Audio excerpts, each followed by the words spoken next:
Баршаңызға қайырлы күн. Бүгін мен сіздерге кәуап дайындауда оны қалай маринадтау керек және қандай специя қолданатынымды көрсететін боламын. Сонымен лиле кебаб пен тауық етінен кәуап дайындаймыз. Ол үшін ең алдымен тауығымызды алып, жуып тазалап аламыз. Кейіннен тауықты бөлшектеймін. Тауықты бөлшектеген кезде мына сыртындағы ақ қабықшасын алып тастаймын және де артық сүйектерін кесіп тастаймын. Тауықтың аяғы жағындағы артық сүйекті де кесіп тастаймын. Сонда болғаны тауықтың бір аяғын 3 бөлікке бөлемін. Тауықтан шыққан артық сүйектерді, қабықшаларды өз басым лақтырып жібермеймін. Кейіннен қосымша ретінде сорпаға пайдаланамын.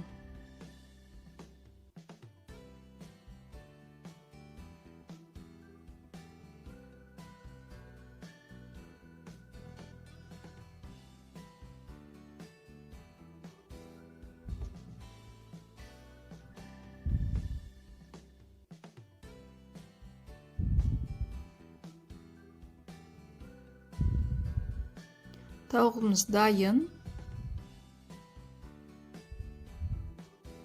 Енді осыларды маринадтауға кірісеміз.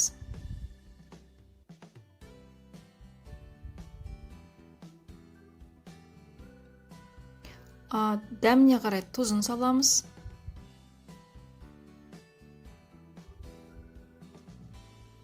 Специя саламыз.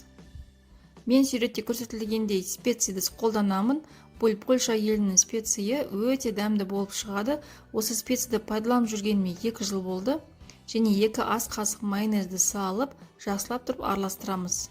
Яғни специямыз бен майонездің барлығы тауықпен бірігу қажет. Дайын. Енді осыны мен холодильникке 1 түнге қойып қоямын.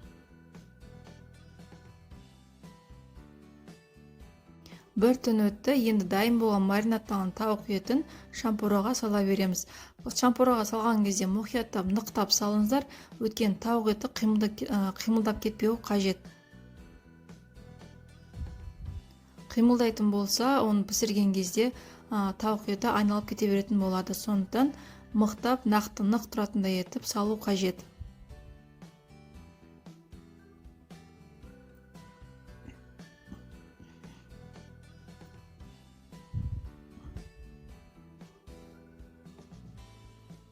Бір шампураға мен 4 тауық етін пайдаландым.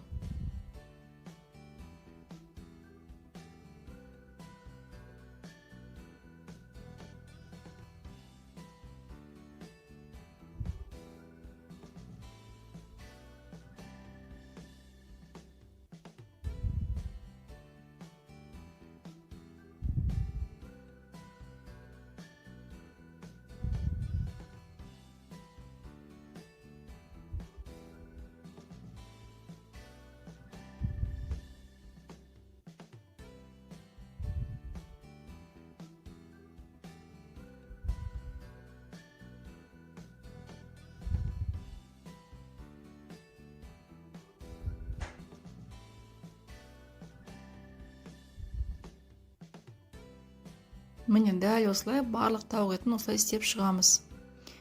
Енді лиле кебаб дайындаймыз. Ол үшін сиыр етінің сан етін аламыз. Пиязды, сарымсақ және қойын құйрығын және де специя. Ең алдымен етімізді ет атқыштан өткізіп аламыз.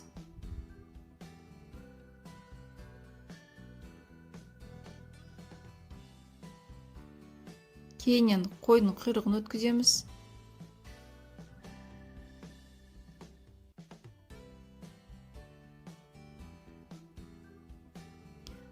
Одан кейін сарымсақты алып барынша майда қылып тураймыз. Өте майда қылып тураймыз. Және де пиязды дәл солай барынша майда қылып ұсақтап турайтын боламыз. Мен бұл жерде блендерді пайдаланбадым, себебі блендермен пайдаланған жағдайда пиязымыздың суы шығып кетеді. Сондықтан қолмен осылай майдалап ұсақтап турап шықтым.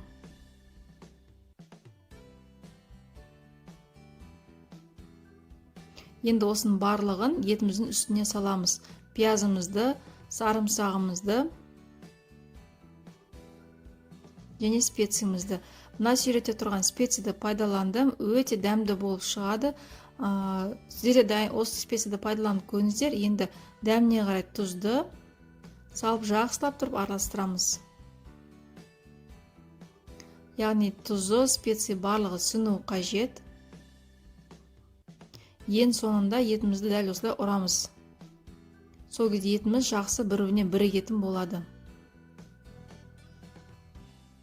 Етімізді жақсылап араластырып ұрып болғаннан кейін 2-3 сағатқа қойып қоямыз.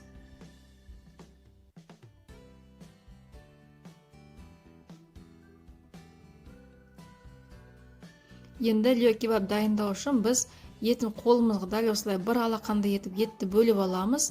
Міндетті түрде қолымызды сулауымыз қажет. Қолымызды сулай отырып етімізді осылай шампураға жайып шығамыз. Қолыңызды суламасаңыз етіңіз бір-бірінен ажырап бөлініп кетеді. Сондықтан да қайта-қайта қолыңызды суға сулап, етімізді ұзартып, дәл осылай созып шығамыз. Қолыңызды қайта-қайта суласаңыз, етіңіз мықты нақ тұратын болады.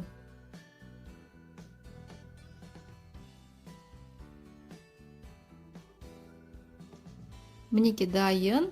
Енді отымызды дайындаймыз. Отымызға древесный угольді пайдаланамыз.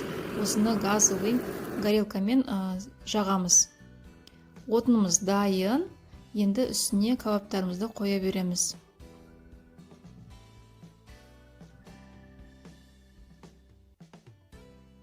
Кебапты пісірген кезде отымыз қатты жанып бара жатса, аздап су сеуіп, сөндіріп тұрамыз.